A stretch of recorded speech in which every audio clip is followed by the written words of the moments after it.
இப்போ நம்ம இருக்கிறது வந்து பிரான்மலை மேல இருக்கக்கூடிய ஒரு தர்கா. அது இதோட பேர் வந்து ஏதோ ஒரு அவுலியான்னு சொல்லி போட்டுருந்துச்சு, பேர் தெரியல. சூப்பரா இருக்குங்க, ரொம்ப அருமையா, எனக்கு ரொம்ப பிடிச்சிருக்குண்ணா.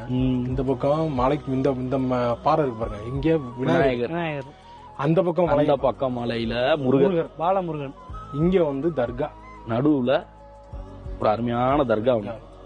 வந்தா கையா காலை கழுவிட்டு ஒரு மலைக்கு வந்து எல்லாருமே முஸ்லீமும் வராங்க, இந்துக்களும் வராங்க, எல்லாரும் ஏறி வந்து ஒன்னா ஒற்றுமையா இருக்காங்க. எத்தனை வருஷமா இருக்கும் இந்த சொன்னா கிரிஞ்சா இருக்கும். இதுதான் தமிழ்நாடு. தமிழ்நாட வந்து பக்கத்து ஸ்டேட்ல புரிஞ்சுக்கவே முடியாது. உண்மைதான். டேய் நீங்க என்னடா இதுவும் பண்றீங்க அதுவும் பண்றீங்க, அதான் பிரிச்சு வேலை பார்க்கணும்னு முடிய மாட்டேங்குது. வாங்க போ, பிரிக்கவும் முடியாது, இதை புரியவும் முடியாது, புரிஞ்சுக்கவும் முடியாது.